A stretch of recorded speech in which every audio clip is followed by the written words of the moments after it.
പുറത്തിറങ്ങി ജാസ്മിനും ഗബ്രി ഈ വീഡിയോ കാണുവാണെങ്കിൽ എനിക്ക് നിങ്ങളോട് ഒരൊറ്റ കാര്യമേ പറയാനുള്ളൂ.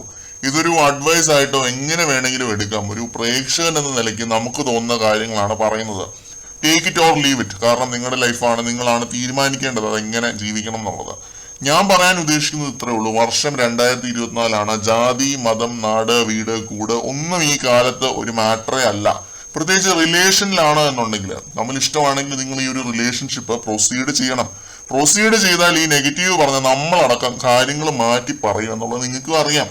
ക്ലാരിറ്റി ഇല്ലായ്മയാണ് ക്ലാരിറ്റി എന്ന് മാത്രം പറയരുത്. കാരണം അത് അവിടെയും ഇല്ല എവിടെയും ഇല്ലാത്ത പോലത്തെ ഒരു മറുപടിയാണ്. അങ്ങനെ പറഞ്ഞാൽ വീണ്ടും എയറിലാവും എന്നല്ലാതെ വേറെ ഒരു പ്രയോജനവും ഇല്ല.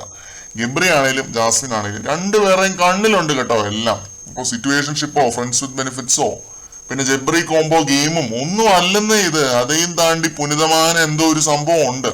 അതിലേക്ക് എത്തിക്കുന്നില്ല അല്ലെങ്കിൽ എത്താൻ താല്പര്യമില്ല എന്ന് പറയുന്നത് അത് വെറും ഒരു ഒഴിഞ്ഞുമാറലാണ്. അപ്പം ഇത്രയും നെഗറ്റീവ് വരാനും കാരണം അതാണ്. ബിഗ് ബോസ് കണ്ടന്റുകൾ ചെയ്യുന്ന ഒരു ചാനൽ എന്ന നിലയ്ക്കും പിന്നെ ഇവർ ഈ ഒരു എന്താ പറയാ കോംബോയും റിലേഷനും ഇത്രയും ചർച്ചയായൊരു സീസൺ എന്ന നിലയ്ക്ക് നമുക്ക് ഇത്രേ അവരോട് പറയാനുള്ളൂ. നിങ്ങൾ ഈ ഒരു റിലേഷൻഷിപ്പ് പ്രൊസീഡ് ചെയ്യുക. ജാസ്മിനെയും ഗബ്രിയെയും വെച്ചിട്ട് ഒരുപക്ഷെ നമ്മൾ ചെയ്യുന്ന ഏറ്റവും അവസാനത്തെ ഒരു വീഡിയോ ആയിരിക്കും ഇത്. അപ്പൊ അത് ഈ രീതിയിൽ ജബ്രി കോംബോ അവസാനിപ്പിക്കാനാണ് എനിക്കും താല്പര്യം.